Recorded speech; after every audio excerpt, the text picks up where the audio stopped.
This is Changemakers with Katie Gore, finding the right solutions for the affordable housing community. This week's Changemaker is Ann Bischoff, the CEO of Star House.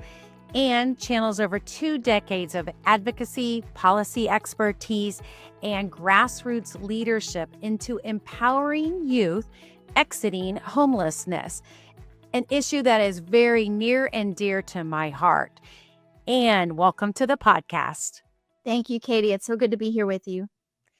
And I like to start these podcasts by learning more about you before we go into the details. So can you either tell us a little more about yourself or tell us about your journey? Yeah, sure. I've had the opportunity a couple of times recently to spend a little time thinking more about what influences there were early on in my life. So, like so many of my peers, I never set out to be the CEO of a nonprofit. Never crossed my mind. So that wasn't the goal. So I won't rattle off my resume in terms of my journey, but I do want to start early on in my childhood. There were these 2 seismic events to me that occurred. One, I was sexually abused by a church deacon, and I told my parents. And that event in my life had a profound impact. I learned early on what it's like to be a victim of crime. And I learned early on the power of speaking up and using your voice. And so later on in my life, I had the opportunity to volunteer in orphanages and get to know young people who had been victims of crime and hear their experiences.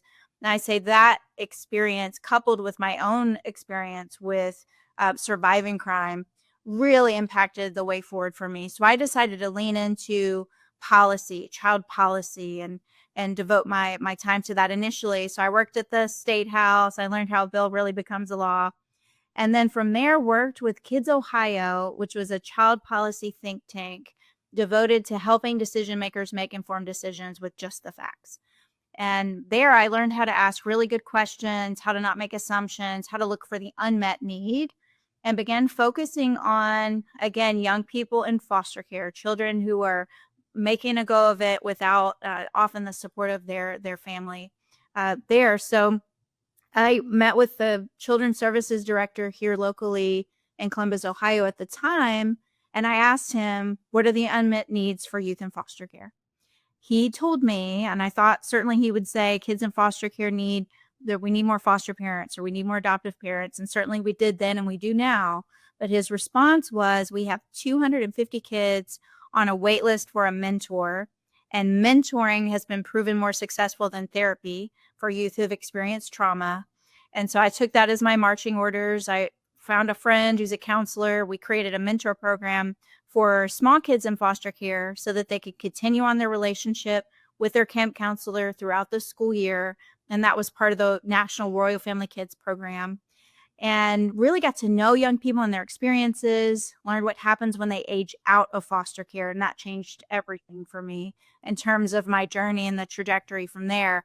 I heard from youth who had aged out of foster care, created a mentor program for them as well. And they would tell me, look, I've got a place to go in a couple of days, but I have nowhere to go tonight. Can you help me? And remember, I was a policy wonk. I didn't know what I didn't know about the adult shelter system. I just knew that these young people, these young adults, were afraid to go to the adult shelter system for fear of being victimized again. And so I started asking questions again. What are the unmet needs, or what is going on with this population? What are the opportunities that are available? And I finally asked the right person the right question at the right time. And they told me about Star House, which at the time was a research study at The Ohio State University. Not a lot of people knew about the program and the good work that they were doing. And from there, the immediacy of access is what our youth were looking for. So I was able to refer young people from the mentor program to Star House, got to know the organization, and just fell in love, because all the things that youth in this foster alumni program that I was part of, they were telling me what they needed, and Star House either already had it baked into their model, or they had a plan to create housing, create a jobs program that made sense for them. I've been at Star House for 9 years. I love it. Thank you for trusting us with your early story, and you are demonstrating how you're speaking truth into an area that's not often talked about, and you just right off the bat, you walked right up to that line, and you're speaking truth, and you're taking your own power back, and I'm in awe and respect you for that because everybody's still learning how to do that, and you clearly have already figured that out. So I know many of our listeners are going to be encouraged by you being so bold in your own story and your own messaging. And obviously, you are not just taking your own power, but you are giving that power to other kids now. And we're talking about a population, obviously, that is vulnerable and exposed to lots of different challenges that other kids um, are not experiencing. And just kind of speaking from my own stint in homelessness, it's like, we didn't ask to be in that position. We didn't ask to be living in a tent when I was young. And so, it was through no fault of our own. But yet, you're exposed to other elements that you shouldn't have to be exposed to. And so, what Star House is doing, you guys are in Columbus, Ohio, right? But you're giving that power and that voice to kids who, are having to make their own way now. So tell us about Star House. I mean, how you just mentioned it. Um, what kind of numbers are you meeting the need for, or what kind of numbers are still you can't get to because you're at capacity? Walk us through that now. Yeah. So if you look nationally, just in 1 year's time, there are 4 million young people ages 14 to 24 who find themselves in a circumstance of homelessness. That is roughly the same size of the population of the entire state of Oregon. And it's Wow. happening every year in our country. And there are solutions that are working to help young people not just get housed, but keep their housing and prevent chronic homelessness into adulthood. So that's what we're focused on. So let's zoom into central Ohio. Just in Franklin County, which is where Columbus, Ohio, the 15th largest city in the country, exists, there are upwards of 10,000 individual young people in the same age group, 14 to 24, who find themselves in this circumstance every single year. And the next question is usually, why? Why is this happening? A lot of people have no idea that there are youth experiencing homelessness Yeah. anywhere in our country. They think of someone holding a sign on the side of the street, and that's their image of homeless in our country. This is happening to babies and children all around our community. So the top two reasons why they find themselves in a circumstance, as you know, is number one, disconnection from family. Half were in foster care at some point, disconnected from moms and dads at a critical time. Um, some are pregnant and kicked out of their home for being pregnant. Others are kicked out for other reasons. And then we have some young kids who are running away from home. The fear of the unknown, the fear of going and sleeping in a tent site somewhere becomes less than the fear of staying where they are. And so they're leaving with limited rights and resources, especially if they're minors. And then if they're young adults, they don't have the safety net, the support of the proverbial mom's basement, if you will, during that critical time. So when a person comes to you, a child comes to you, and says, I'm don't have anywhere to go, and that is their ultimate human need that needs met. They're not able to navigate, "Oh, call these 7 shelters. Oh, apply for a voucher. Oh," like, that's not in their grasp to be able to do. It's really hard to do when you're settled and you have all the tools. That's hard enough. So, when that person comes to you, what is kicked off by your organization? Yes. And first of all, I will point back to something you said early on about the voices of the young people we're serving. Everything we do at Star House, this is why I love it, being sort of brought up in research. Everything that we do at Star House is based on the voices of the young people we're serving, listening to them, understanding their experience. We were founded as a federally funded research study at The Ohio State University. The research is all surveys, and by the way, they're compensated for their time to contribute to the research, which is really important as well. But they're telling us things like they need immediate access to safety. the I don't know how the system works around the country in every case, but in Columbus we have a homeless hotline. People need to call the homeless hotline. Sometimes they wait only to be told that there's a wait list. Our shelter here has a wait list a mile long right now. Youth, vulnerable youth especially, who are highly susceptible to exploitation and assault and other Yep. victimization concerns out on the street, must have immediate access to safety. So that's what sets this model apart. By being a drop-in, by offering drop-in services 24/7, youth have access around the clock every single day in the year, even on holidays, to safety. And then once they're inside, the second thing youth told us from all the research over the years, they need low barrier access. We don't Right. require an ID at the door. Uh, Hmm. Once they're inside, the third thing is they need to feel like they're in control because they don't trust because of the experiences that they've had. So they have complete autonomy once they're inside, and they can come for as long as they need to between the Hmm. ages of 14 and 24. There's food, clothing, a safe place to be. And then beyond that, we have clinical services on site. We're seeing people heal from post-traumatic stress disorder, and we're connecting them with all the resources they need. Again, not just to get housing, but keep it long term. I can't imagine what they're going through, but in some regards, I remember my own experience mentally thinking, there's got to be something better than this, right? Or let me take my own chances on my own. And have talked about sometimes, I chose to run away, and you're like, I can do this better on my own. And so there's a part that's saying, let me take my own control, because then I'm not going to have to go against the forces of whatever's happening in the foster unit or whatever's happening on the street or whatever. Um, and yet that strength is limiting too, because they are children combating this. But you mentioned the mentorship piece, being strong, and that is like this part of the secret formula for success, how one person is changing potentially their life. Tell us about the mentors here. This seems like just different than a program or an organization.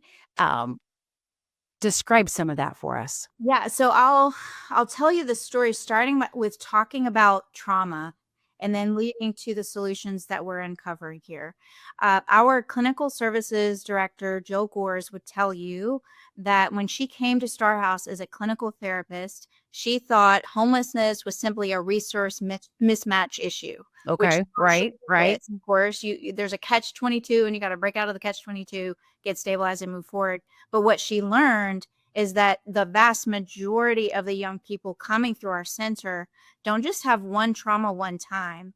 They have multiple complex experiences with childhood trauma, current trauma. Homelessness itself is a traumatic experience. mhm, But then you add to that assault, right, rape, starvation, all the way down the line. And you see young people averaging on the ACEs scale, Adverse Childhood Experiences scale, a 10-point scale measuring these one-time traumatic experiences, scoring an average of an 8, a war zone level score on this right, assessment. And that is the kind of trauma that literally rewires people's brains to distrust, which becomes another barrier that they need to move through. So we emphasize the a couple of things at Star House that the research has told us, and the research, again, based on the voices of the young people we're serving. Uh, One thing I love, many things I love about all the research, but one thing is there's this finding in nearly every study that we do in partnership with the National Institutes of Health, Nationwide Children's Hospital, OSU, that says unconditional positive regard. And that's the academic term, which most people would call unconditional love. So the practice of welcoming people in time and time again, regardless what they said or did last time. There are triggers associated with trauma. That practice works to rewire people's brains to trust and oh, connect and take the next step toward their healing, which is meeting with a clinical therapist on site at Star House or a case manager, working through breaking out of the catch 22, getting connected with jobs, education, healthcare, and therapy. And so now I'll talk about the power of those relationships and the therapy practices in particular, we are seeing young people heal from post-traumatic stress disorder. My master's is in educational psychology, and I learned that you can learn to deal with PTSD like a bum knee, Mhm. but I never learned until I came to Star House that people can go from having one of the highest post-traumatic stress disorder scores that you can have to, after a time with therapy, no longer holding Hmm. a traumatic stress disorder diagnosis. Hmm. And what happens when people work through the therapy and go through that healing process, all of the good things start to stick. Relationships are sticking, their jobs are sticking, their housing is sticking. They're set up for the prevention of chronic homelessness into adulthood.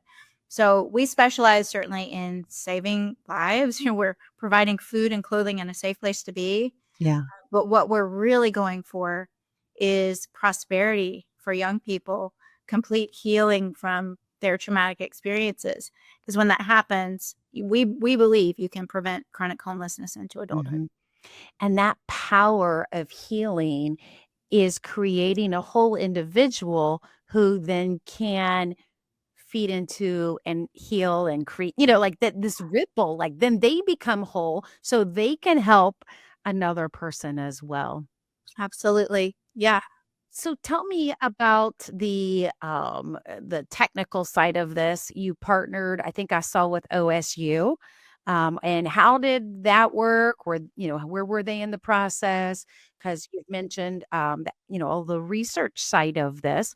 We've talked about the heart, we've talked about the person, and tell me about that organizational aspect. Yeah, so we were so fortunate. I know a lot of nonprofits just getting started don't have this opportunity, but we were incubated, I'll call it, by The Ohio State University from Mhm. 2006 with that very first research study all the way to 2017. So they Oh, actually wow. brought me on in 2016, knowing that it was time for Star House to spread its wings and become independent. Yeah. The reason we needed to become independent is so that we could apply more of the solutions that we learned about that didn't really operate well under an academic structure.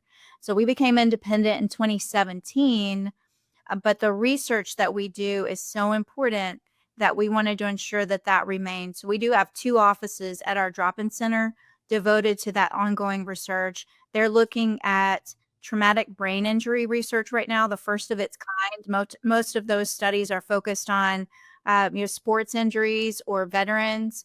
This is the first of its kind study focused on childhood trauma and the impact that that has on someone. And so we'll be able to apply learnings in real time. Preliminary findings are telling us that when you practice unconditional positive regard, again, these therapeutic practices that we offer, you can reinforce the barrier around someone's DNA. And when you reinforce the barrier there, it can prevent the chronic illnesses associated with traumatic experiences long term. So this is powerful research, not the kind of research that sits on a shelf or just finds its way to a journal article, but applicable findings that we apply every day. And we're excited to be able to share it with more and more organizations around the country Mhm, as well. mhm.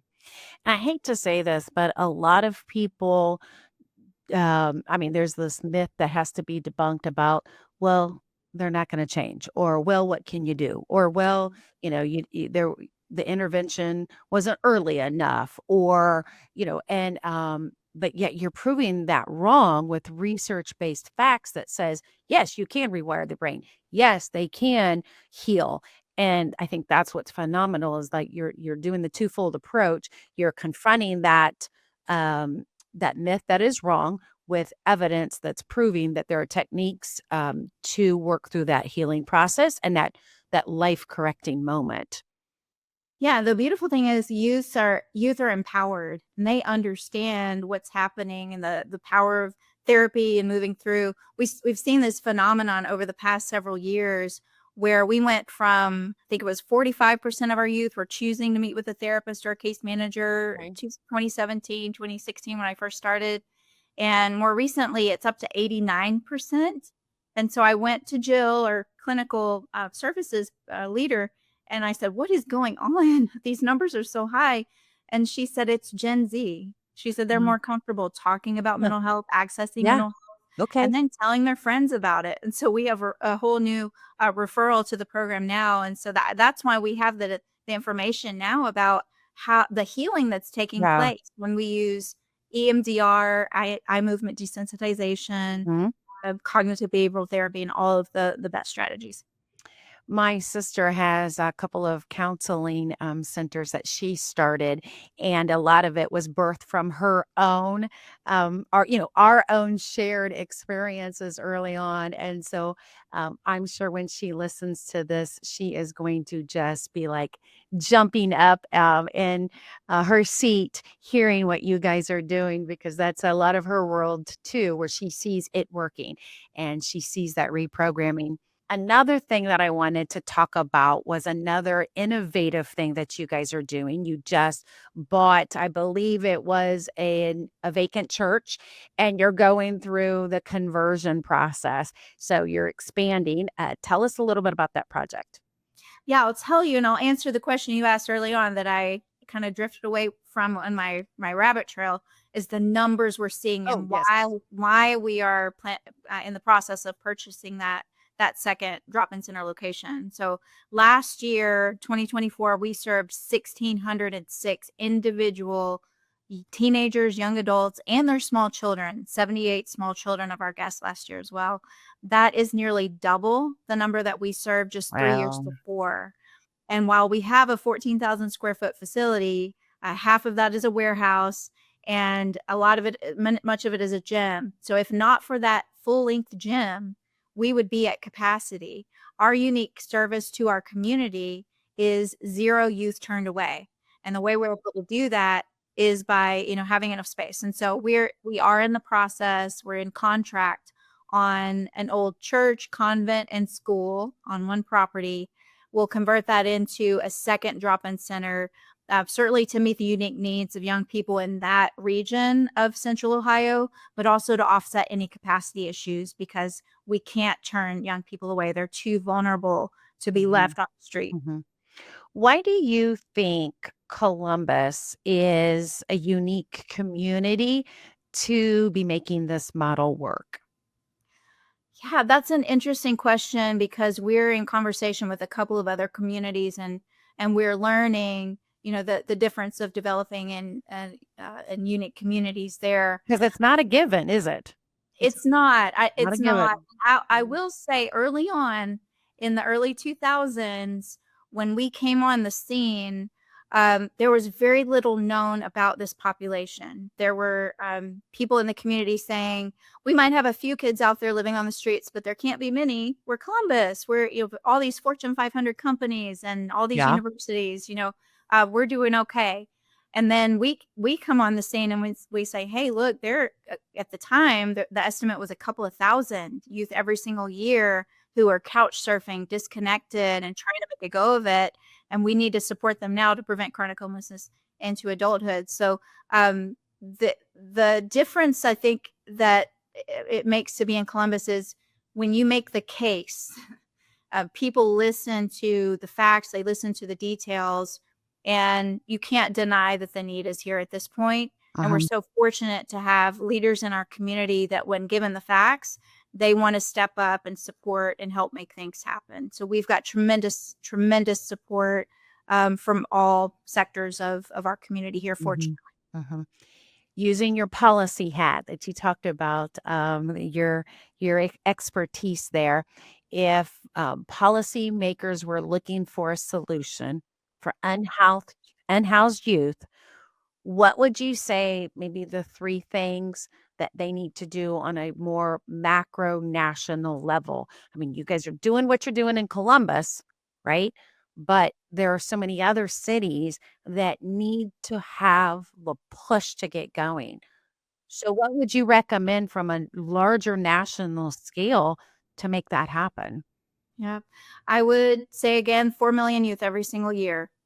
And if we support all 4 million of those young people into adulthood, ensuring that they have the right access to careers and opportunities for affordable housing, that will save taxpayers billions of dollars over the Yeah. course of those young people's lives.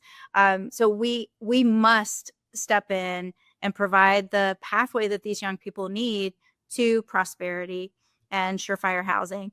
And the way to do it, there are so many organizations around our country that are doing good work. So I don't want to make it sound like Star House is the silver bullet. We have all the answers. Although I do know that the types of services that we have work for this population. And that's immediate access to safety. First of all, I'd say go out to the street. So we go to them, to the tent sites, soup kitchens, college campuses, libraries, make sure that they know about the resources that are available. For every one person we find out there, 3 more followed by word of mouth. And then the immediate 24/7 access is what people are looking for. We've been out there on national news, and we've had people from all over the country reach out to us wanting to learn about this model. Yeah. And every single time they're looking for the immediate access, the breaking down of all the red tape to just get into the door and get into a safe circumstance where you can breathe about to begin moving forward. And then flexibility is really important with this population. We don't have a 12-week program. We don't have demands that people have to walk through to get services and to move forward. We make everything available in a one-stop shop. And we have all the team members on site available to coach them and walk them through the process on their own unique timeline. From there, we have housing. So we have a unique housing model as well that was birthed out of asking good questions and doing the research, listening to youth. We took an old Motel 6 and turned it into efficiency apartments, yes, but more importantly, all the resources on site that a young person needs, not just to get housing, but keep it baked in with full-time staffing. So there's on-site access to jobs, education, healthcare, therapy, case management, laundry facility, food pantry. And we're finding that youth have the space to get the traction they need to sustain their housing long-term. One young man came in from the drop-in center into housing, was able to complete his high school diploma with the education resources that we have on site. Then he completed his real estate license. And then he went on, he didn't need us anymore. He got his own apartment, and we were able to connect him with mentors in the real estate space to help him get that traction as well. So it's a pathway, and it's hard work, and you have to have team members committed Yep. to it to take their time with a young person and walk them through the whole process. And when you do, they come back and they tell you the difference that it made, and it's a beautiful thing. I was just going to ask you if there was some type of, I hate to say storytelling, but some type of testimonial. That's what it is. And that you like to talk about in changing public perception and really helping garner support for your mission. Is there some type of testimonial that There are I'm sure you have a ton? countless Yes. stories that I could tell you. But dispelling the myth, one thing is the idea that people are homeless because they don't want to work. Mm. That is not true. Yeah. If you look at our data, youth who've been with us for 90 or more days, 79% of them are obtaining employment. The trick is keeping it. And so we've created a program, Starworks, that brings the jobs to them.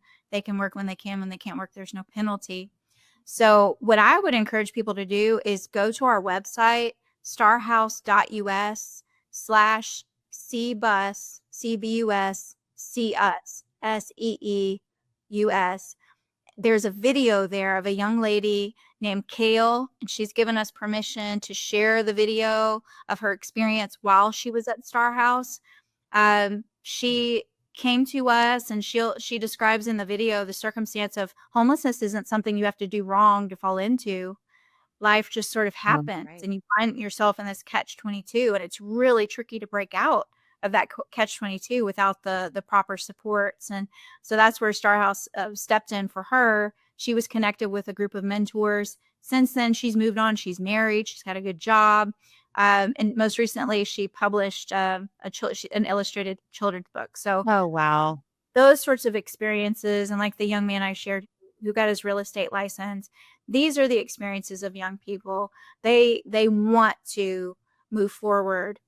They want relationships, and it is one of the most beautiful things when after someone comes in looking forlorn, just having lost hope, getting them connected and to the point where you see that big smile on their face and the weight lifted off of their shoulders. These are resilient young leaders who want to be advocates for their peers. What would you tell someone listening if they wanted to make a difference? What's one small thing or one step that they could take today? I mean, real quick, I'm thinking they need to go hear the words of Kale. What would be another thing that they could do or make an impact on? Yeah. I like to say there's a place for everybody if you have a little bit of time or a lot. So if you have a little bit of time, if you're in the Central Ohio region, you can come Right. volunteer in our warehouse, sorting through clothing or getting to know, some of the other opportunities for volunteering. Elsewhere, look into your local community and see what opportunities there are for teens and young adults experiencing homelessness. Perhaps you could be a mentor, or make a donation. I'm encouraging everybody, given the circumstances for nonprofits in our country right now. A lot of us are facing financial cliffs for the first time. So I encourage you to look into organizations meeting this need. If you've already given, give double what you gave last year. That's one of the most important things that you can do in this economic uncertainty that we're living in right now. What does Columbus, what do they when people come into Columbus, what's the thing that they say about your city? And I got a reason for asking this. Yeah, so I was fortunate to have lived in 2 cities. I moved here from West Palm Beach, where I went to high school, and, and I would say about Columbus, Columbus is innovative Mhm, and open to collaboration. mhm, And, in Star House's circumstance, we had over 90 social service partners last year. Our housing model is a joint ownership model. So there's a lot of openness to working together to make things happen. And when you have innovation, creativity, and collaboration, you can go further faster toward a mhm. solution. That's one of the things I love about our community here. And that's what I was noticing, the way that you have partnered, people who have come alongside you. I mean, yes, you guys as an organization and a nonprofit can go it alone, but you guys have really unique partnerships, and that's kind of a Columbus thing too. I mean, there's something about that city that is willing to tackle the hard thing in the room, willing to talk about the hard thing in the room, and really trying to solve it, but you guys are doing it with partnerships. Can you talk about some of that? Yeah, yeah, it's people call it the Columbus way. So, it's nothing new, nothing unique to Star House. You're absolutely right. I mean, I think in the early 2000s, the trend here was, okay, here's an issue. We form a commission to solve the issue, and then you create a report, and then you follow the steps to do that. And there's still a lot of that going on. In Star House's case, there's the Youth Partner Coalition, and so all the organizations in town that are serving this population, we get together once a month and we talk about the issues. We're talking about ways that we can share services, share facilities. And I think for in this economic time now, that sort of conversation around the country is going to be more important than ever before. We must share, to move forward in serving this population. Well, and I really appreciate you taking the time. I am encouraged by what you guys are doing, and I really like that you're tackling a problem with a solution that can be replicated too. So, we don't have to resign ourselves to this whole shoulder shrug what can be done, because you guys are now showing exactly what the opportunity and the potential is for every single one of those individuals and those kids who need stability and who need that acceptance, and they can relaunch their lives. I was able to relaunch my life by the difference that one person had in our life, and that's what you're bringing to the table, a group of people who are united. They're the one person, right, who's making a change. So anything you wanna close us out on, Anne? I sure would. We are in replication mode. And so we're, of course, replicating here in Central Ohio, but we're also in the process of advising some other communities on how to create a star house or a program in their community. So if people are interested in learning more or, just want to see what's possible in their community, I encourage them to reach out. My website is listed there by my name, starhouse.us. If you want to reach out to me directly, just put /Ann, ANN at the end of that, and you can contact me. Do you have a big annual fundraiser you want to tell us about? Absolutely. We have a couple of things going on right now. One is the capital campaign for the South Side Project. We'll call that Star House South Side. We are at $7 million so far toward that 10 million goal. And we have a $2.5 million match thanks to the Walter Foundation, the Wolf family, and a truly anonymous donor. I have no idea who this person is. And so we encourage people to contribute toward that. Our greatest need right now is day-to-day operations funding. Just like nonprofits all across our country, we're not immune to the economic circumstances out there. And so we're working now to fill in a $1.5 million gap in our operations funding that needs to be filled in. This is urgent for us right now to ensure that we can sustain 24/7 operations, heretofore. So encourage people to take a look at starhouse.us/donate. Yes. At the end. Okay. Thank you so much, Ann. I appreciate it. And Godspeed to all of you who are doing such great work. Thank you. Katie, I appreciate the chance to chat. Thanks for listening to Changemakers with Katie Gore. To find out more about Katie, go to quadel.com. That's QUADEL.com. This has been a production of Forbes Books Radio.